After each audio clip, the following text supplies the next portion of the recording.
السلام علیکم ورحمۃ اللہ وبرکاتہ، نحمده ونصلی علی رسوله الکریم، اما بعد فاعوذ باللہ من الشیطان الرجیم، بسم اللہ الرحمن الرحیم، رب اشرح لی صدری ویسر لی امری واحلل عقدۃ من لسانی یفقہوا قولی۔ الحمدللہ الحمدللہ الحمدللہ کہ ہم ایک بار پھر اللہ کے پسندیدہ ترین اور حبیب ترین مبارک مہینے رمضان کے قریب آ پہنچے ہیں۔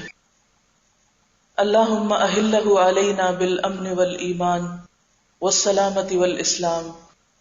اے اللہ، رمضان کا یہ چاند ہمارے لیے ایمان، اسلام، سلامتی اور امن و امان والا ہو اور ہم اس سے بھرپور طریقے سے فائدہ اٹھا سکیں۔ رمضان کا مہینہ ہمارے لیے ایسا ہی ہے جیسے کوئی نہایت معزز، مکرم، محترم، محبوب مہمان کی آمد ہو۔ تھوڑی دیر کے لیے سوچئے کہ اگر کوئی ایسی ہستی، کوئی ایسا شخص جو آپ کو انتہائی محبوب ہو اور 1 سال گزر چکا ہو اس کی ملاقات کو، اور آپ کو یہ پتا ہو کہ 1 ہفتے 10 دن کے اندر وہ آنے والا ہے، تو آپ کی کیفیت کیا ہوگی؟ آپ کے احساسات کیا ہوں گے؟ آپ کے پورے خیالات، آپ کا دل، آپ کا دماغ، آپ کی سوچ، آپ کا وقت اس معزز مہمان کی آمد اور اس کے بہترین استقبال اور اس کے بہترین خیال کے لیے پوری طرح اس میں انوالو ہو جائیں گے کہ آپ کس طرح اس کا خیال رکھیں اور کس طرح آپ اس کے ساتھ زیادہ سے زیادہ اچھا وقت گزار سکیں۔ آپ سب کبھی نہ کبھی اس تجربے سے گزرتے ہی ہوں گے کہ جب کوئی آپ کا محبوب رشتہ دار، کوئی بہن بھائی، والدین، بچوں یا دوستوں میں سے کوئی آپ کے پاس آئے تو آپ کی کیفیت کیا ہوتی ہے؟ دوسرے تمام کام، دوسری ساری باتیں سیکنڈری ہو جاتی ہیں اور ساری توجہ اور سارا دھیان کس پہ لگ جاتا ہے؟ مہمانوں کی آمد اور ان کو ریسیو کرنے اور ان کو ٹھہرانے اور ان کو خوش رکھنے، زیادہ سے زیادہ ان کے ساتھ کس طرح اچھا وقت گزرے۔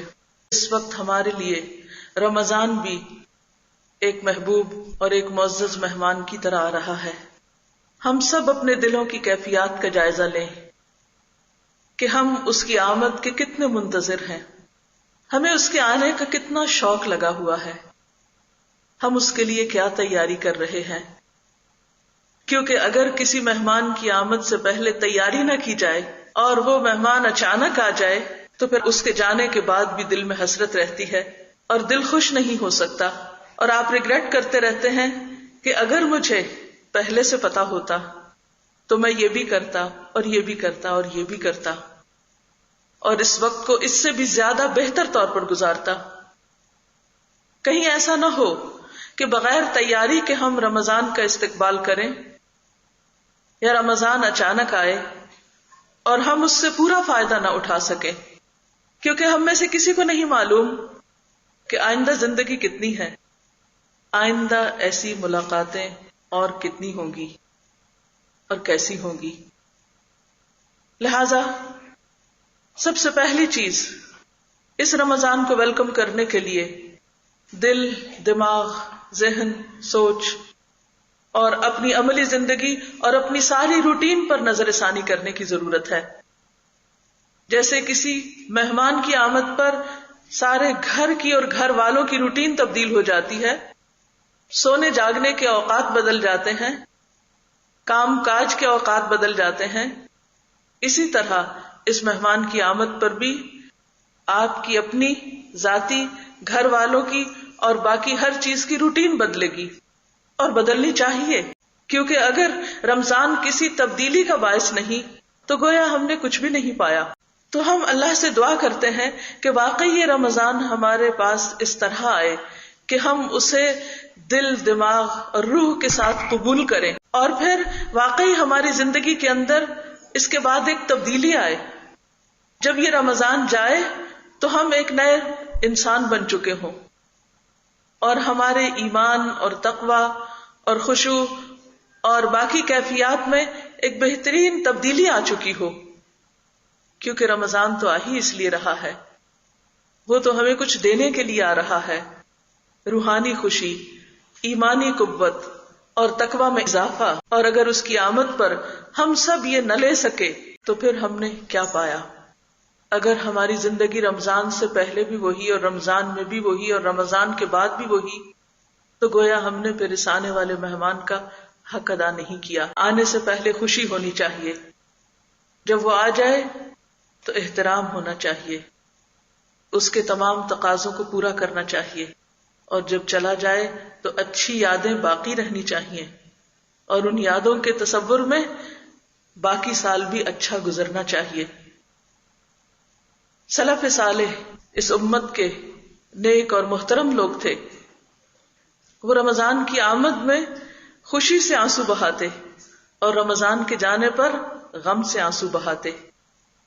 کیا ہم سب کی آنکھوں میں بھی رمضان کا تصور کر کے خوشی کے آنسو ہیں؟ کہیں ایسا تو نہیں کہ ہم رمضان کے نام سے خوف کھا رہے ہوں، کوئی گھبراہٹ کا شکار ہو کہ اتنے گھنٹے تک بھوکا رہنا ہوگا، کھانے پینے سے پرہیز ہوگا، اوہ رات کی نماز بھی لمبی ہو جائے گی اور پھر صبح بھی جلدی اٹھنا پڑے گا. یہ سوچ کسی مومن کی سوچ نہیں ہو سکتی، یہ تو بس شیطانی وسوسے ہو سکتے ہیں. ایک بزرگ کا کہنا ہے کہ یا اللہ میں تو بس اس لیے جینا چاہتا ہوں کہ گرمیوں کے روزے رکھ سکوں اور سردیوں کی نمازیں پڑھ سکوں. شاید سردیوں کی نماز کا ہمیں وہ بات سمجھ نہ آئے، لیکن ان علاقوں میں جہاں گرم پانی کا اہتمام نہیں ہوتا اور وضو کرنا انتہائی مشکل کام ہوتا ہے، اور وہ لوگ جو سردیوں کی راتوں میں بھی عشاء اور فجر کی نماز کا اہتمام کرتے ہیں، یہ کس کا قول ہو سکتا ہے؟ یہ اسی کا ہو سکتا ہے جس کے دل میں واقعی اللہ کی محبت ہو.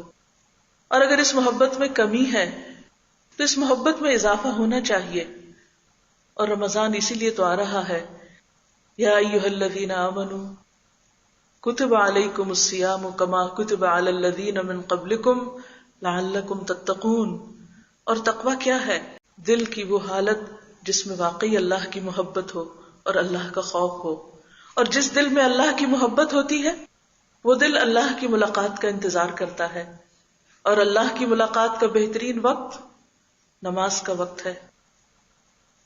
اور پھر رمضان کی خاص نمازیں، تراویح کی نماز، قیام اللیل، تہجد کی نماز، رات کا پچھلا پہر. جس دل میں اللہ کی محبت ہوتی ہے وہ دل اللہ کے قرب کے لیے تڑپتا ہے، وہ دل لازماً اللہ کے قریب ہونا چاہتا ہے. اور جو دل اللہ کے قریب ہونا چاہتا ہے اسے یقینی طور پر نماز میں بھی لطف آنے لگتا ہے، اسے یقینی طور پر ذکر بھی مزہ دیتا ہے، پھر رات کے پچھلے پہر کی نماز بھی اچھی لگتی ہے، اور روزے کی کیفیت بھی بہت محبوب ہے. تو ہمیں دراصل اپنے دلوں کا جائزہ لینا ہے، ہمیں اپنے اعمال اور اپنے حالات کا جائزہ لینا ہے. نبی صلی اللہ علیہ وسلم پر جب رمضان آتا تو آپ صلی اللہ علیہ وسلم کے بارے میں آتا ہے کہ آپ سب سے زیادہ سخی تھے لوگوں میں سے، انسانوں میں سے سب سے زیادہ بڑے دل والے، کھلے دل والے، سب سے زیادہ دینے والے، سخاوت کرنے والے.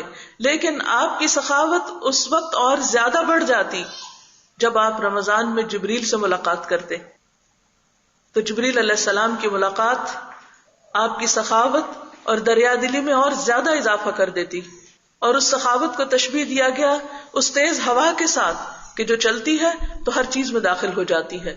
گویا آپ کی نیکی اور تقوی اور خیر کا یہ عالم صرف آپ کی اپنی ذات تک محدود نہ تھا، بلکہ آگے بڑھ کر دوسرے لوگوں کے لیے بھی آپ بہترین مہربان انسان ہوتے اور ہر ایک کو آپ کی ذات سے فائدہ پہنچتا. تو گویا رمضان میں ایک طرف جہاں ہمیں اللہ کے قرب کی طرف بڑھنا ہے، اللہ کے قرب کی کوشش کرنا ہے، وہاں دوسری طرف بندوں کے بھی قریب ہونا ہے، بندوں کی بھی ضروریات کا خیال رکھنا ہے. صرف ان لوگوں کے لیے نہیں جو ہمارے جان پہچان کے ہیں، صرف وہ لوگ نہیں جو ہمارے رشتہ دار ہیں، ان کا تو ہم پر حق ہے ہی ہے، رشتہ داروں کا تو ہم پر حق ہے، صلہ رحمی تو ہمارے فرائض میں سے ہے، اور اگر نہ کی تو اس کی پوچھ ہے. لیکن رمضان میں نبی صلی اللہ علیہ وسلم کی سنت پر عمل کرتے ہوئے ان لوگوں کا بھی خیال کرنا ہے کہ جو مجبور ہیں، محتاج ہیں، ضرورت مند ہیں، بھوکے ہیں. اور روزے کی بھوک دراصل ہمیں یہی احساس دلانے تو آتی ہے کہ وہ لوگ جن کو ہر روز کھانا نصیب نہیں، جو بہت سی بیماریوں کا شکار ہیں، ایسے لوگ اور ایسے مجبور لوگ جن کی آواز بھی دوسروں تک نہیں پہنچتی، جن کی ضروریات بھی دوسروں تک نہیں پہنچتی، ان کی طرف بھی توجہ کرنا ہے. رمضان کے بارے میں یہ بھی آتا ہے کہ اس مہینے میں شیطان باندھ دیے جاتے ہیں. قرآن مجید سے ہمیں یہ پتہ چلتا ہے کہ شیطان دو طرح کے ہوتے ہیں، من الجنۃ والناس، جنوں میں سے بھی اور انسانوں میں سے بھی. جب تمام لوگ مل کر روزہ رکھتے ہیں، اکٹھے روزہ رکھتے ہیں، تو پھر بہت سے انسان جو عام دنوں میں شیطانی کردار ادا کرتے ہیں وہ بھی اپنے آپ کو باندھ لیتے ہیں. روزہ ان کو بھی باندھتا ہے. روزے کا معنی بھی کیا ہے؟ رک جانا، اپنے آپ کو روک لینا، سیلف کنٹرول. تو جب سب لوگ مل کر ایک معاشرے کے اندر، یعنی ایک گھرانے کے سارے افراد اور ایک سوسائٹی یا ایک علاقے میں رہنے والے تمام مسلمان اس سنت پر عمل کرتے ہیں، تو یقینی طور پر وہ اپنی ذاتی اصلاح کی طرف بھی توجہ دیتے ہیں. اور ذاتی اصلاح کا پہلا نقطہ دل کی اصلاح ہے، زبان کی اصلاح ہے، اعمال کی اصلاح ہے. تو رمضان پھر ایک بہترین موقع ہے، ایک بہترین مہینہ ہے کہ جس میں ہم اپنے نفس کے شیطان کو کنٹرول کر سکیں.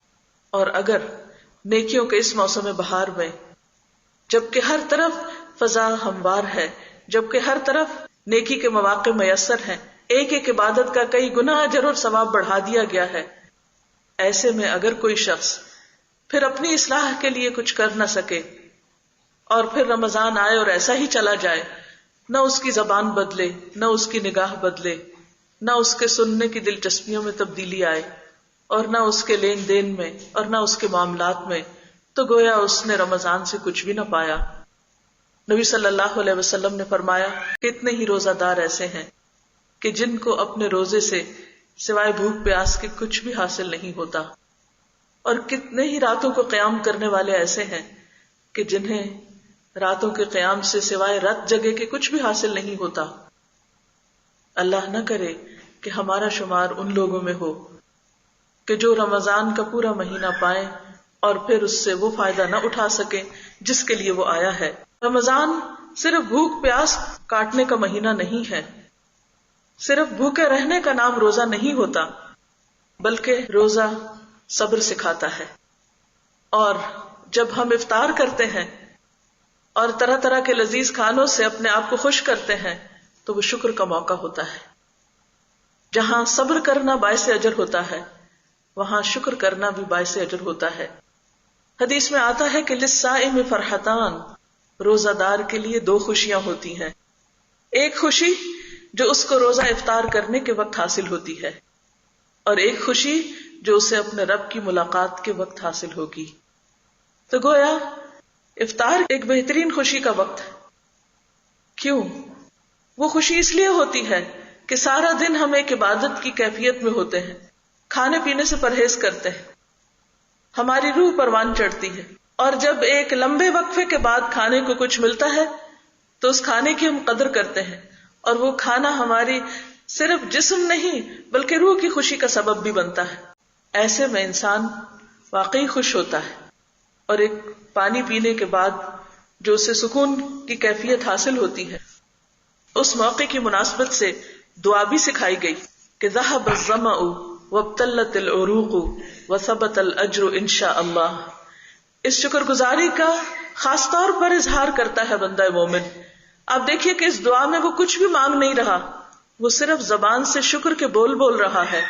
اور وہ شکر کے بول کیا ہے؟ ذهب الظمأ، پیاس چلی گئی، وابتلت العروق، رگیں تر ہو گئیں، وثبت الاجر انشاء اللہ، اور اجر ثابت ہو گیا، واقع ہو گیا انشاء اللہ، اگر اللہ نے چاہا. تو ایک بندہ مومن جب کھا پی بھی رہا ہوتا ہے تو اس کا دھیان اس کی آخرت کی طرف لگا رہتا ہے. اس کی سوچ اور اس کے خیال اور اس کے احساس میں کیا ہوتا ہے کہ جو بھی دن بھر میں نے کوشش اور مشقت کی، میرا رب اسے قبول کر لے، اور جب میں اپنے رب سے ملاقات کروں تو وہ ملاقات واقعی خوشی کا وقت ہو. آپ دیکھیے کہ افطار اور رب کی ملاقات کو ساتھ ساتھ بیان کیا گیا ہے. اللہ کی ملاقات کا وقت بندہ مومن کے لیے انتہائی خوشی کا وقت ہوگا. لیکن یہ خوشی کس کو نصیب ہوگی؟ اسی کو جو ساری زندگی روزہ رکھنا جانے. کبھی آپ نے یہ تجربہ بھی کیا ہوگا کہ رمضان کے دنوں میں آپ کو شرعی عذر کی وجہ سے روزہ چھوڑنا پڑتا ہے. اس وقت آپ دن میں کچھ نہ کچھ، چاہے پراپر فوڈ نہ بھی لیں، تھوڑا بہت ہی ادھر ادھر سے کچھ لے لیتے ہیں، تو شام کے وقت کھانے کا سارا مزہ خراب ہو جاتا ہے. وہ مزہ جو روزہ داروں کو افطار کے وقت آتا ہے وہ آپ کو آ ہی نہیں سکتا. بھلے آپ نے پیٹ بھر کے نہ کھانا کھایا ہو، تھوڑا تھوڑا ادھر ادھر سے کچھ لے لیا ہو.